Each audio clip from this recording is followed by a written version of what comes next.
Hello, you're watching Jamie from Multiplicity and Me, a channel dedicated to ending the stigma of DID with authenticity at the heart of what we do.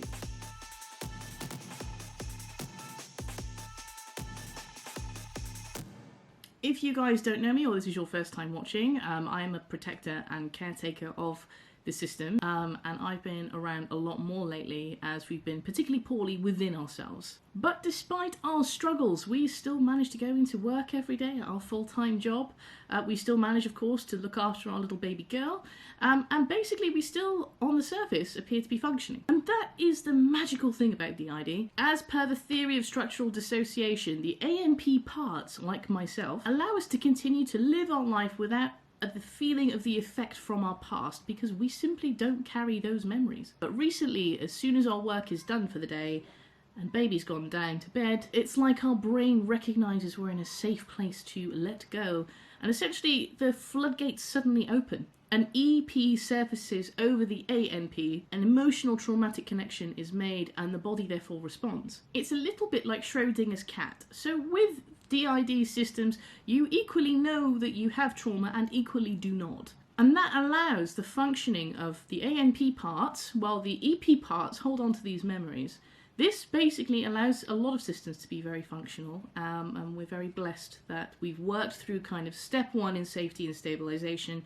We're at that level, but now basically we are haunted by the PTSD symptoms included with DID. Because of course DID is a trauma-based disorder, which means that included within it are the PTSD symptoms. It's also, however, a brilliant defense mechanism, as the apparently normal part function allows us to get on with our lives without the effects of trauma. It's pretty amazing. Alters can hold both ANP and EP sides, and we believe that Ed, Jake and Jess have these alignments. They are both ANP and EP parts, which means even on the surface level, if they don't remember the trauma, they still carry that trauma. We also have fragmented parts that aren't the focal point of our channel, and we believe that these guys are the ones that hold a pure EP role, so they hold a lot of trauma and a lot of those memories. And by doing that, those memories then don't come across to us. This is how a lot of people may never realise they have DID until maybe way later in life,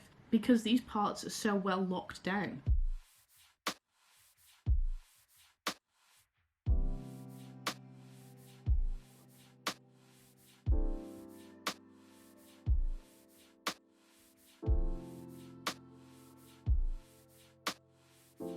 From that age, we began to get panic attacks and flashbacks. Now, when these flashbacks happen, we don't actually kind of remember what they're about, but all we know is when they're happening, they're absolutely bloody terrifying. And I say that from a completely disconnected point of view, because while I empathise with Ed, Jake and Jess, I've never personally experienced that.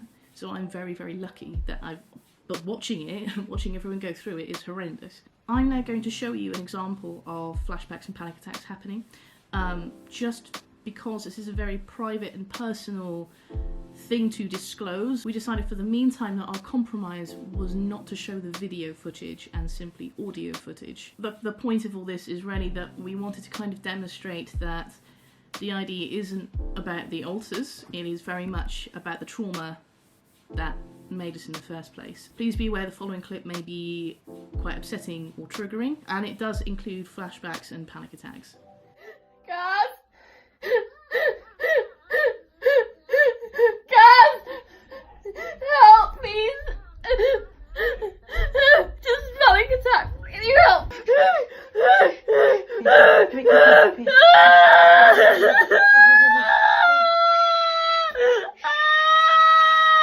Here, breathe, just breathe, breathe, breathe with me, breathe with me. Breathe with me, come on, breathe, breathe, Phil, come on, please, just breathe, control your breathing, sweetheart, follow me, in, and out, in, and out, come on, in,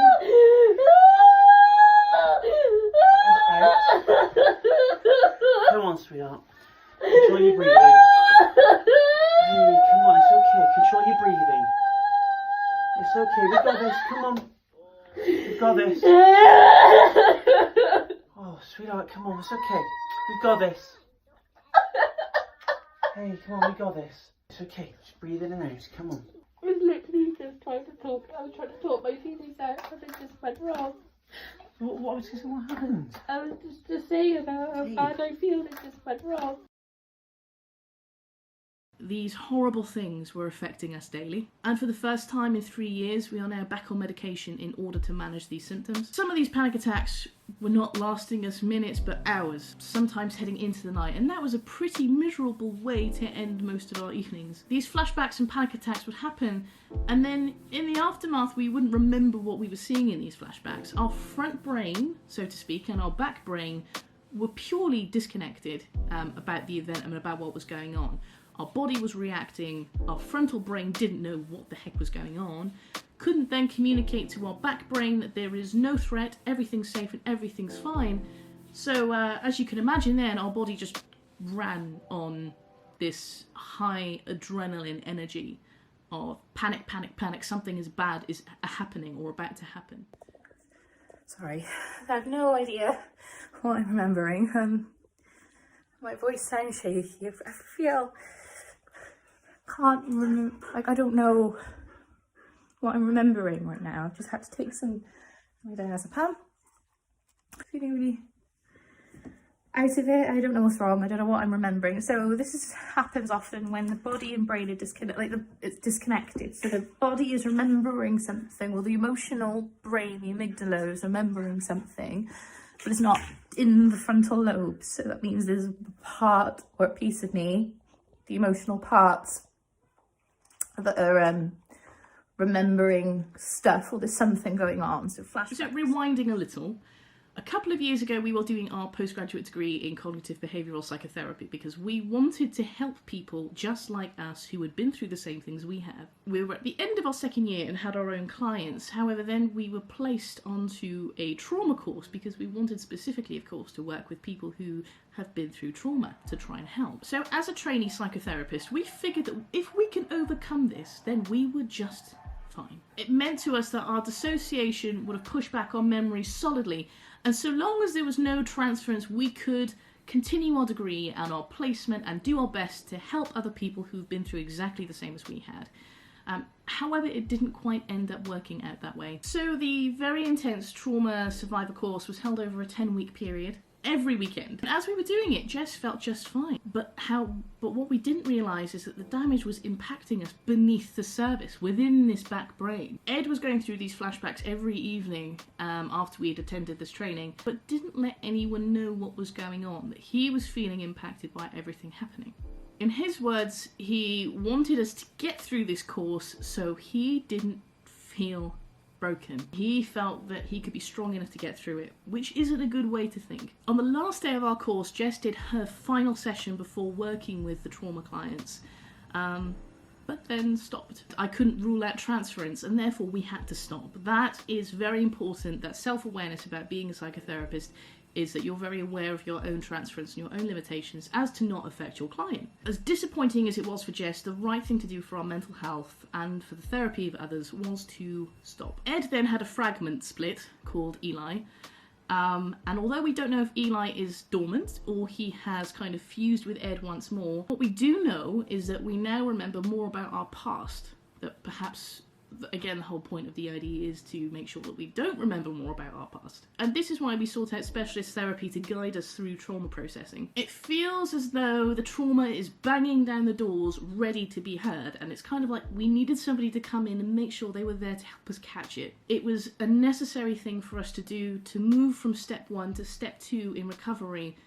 because of this potential flooding. We began this channel wanting to shut down the notion that people with mental health disorders cannot be successful in life, and that you have to give up everything now because this is suddenly the label that you have. But you can have good mental health or bad mental health regardless of any diagnosed condition. And this can of course even change day by day. We can have a disorder but be mentally well or mentally unwell. We may not even be diagnosed and be mentally well or mentally unwell. And for us, we're particularly lucky in the fact that generally we're very high functioning. You know, we have have a great job, we're a boss, we're a wife, we have a baby, and yet it doesn't take away the disorder part of the disorder, because every day we're learning to kind of balance and juggle. We've never really been brave enough to demonstrate the darker side of DID, so to speak. But we realise now more than ever that society understands more and more that people like us aren't monsters, but the abusers who made us this way are. We have to live a fractured life through no fault of our own. And we're proud that we've overcome so much. And that's the thing, our life doesn't stop there because trauma happened to us that wasn't our fault. We can still succeed and be successful in life.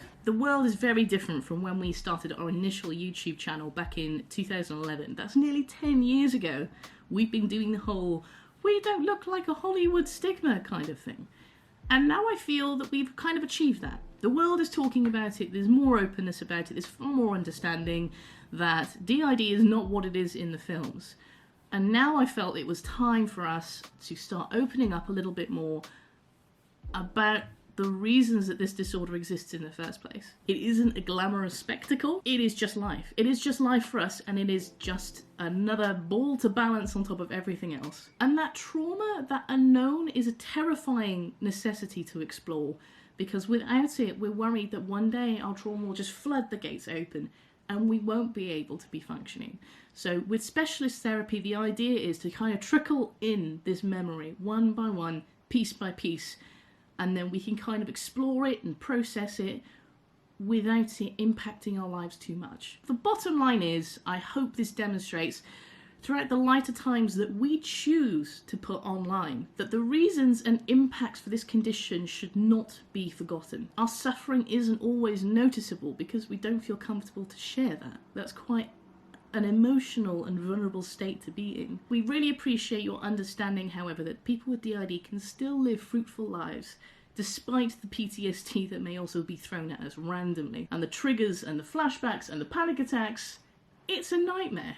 And those too, they can happen too. And that, ultimately, is another puzzle pieced together. Thank you so much, everyone, for your support in helping us end the stigma against this disorder. If you are affected by any of those issues that are coming up in terms of PTSD symptoms, panic attacks, flashbacks, any kind of anxiety with your mental health, please make sure to visit a mental health professional that can help you explore those symptoms and give you treatment options. So, of course, we really appreciate that while we laugh at the lighter times and our life does not have to be doom and gloom with this disorder, equally, we have to respect and remember the origins of where we all came from, because all of that background makes us the parts and the people that we are today. Because DID is a logical disorder, and everything that makes us now is what made us in our past. Okay, thank you all so much for watching. You've been an absolute pleasure. Bye now.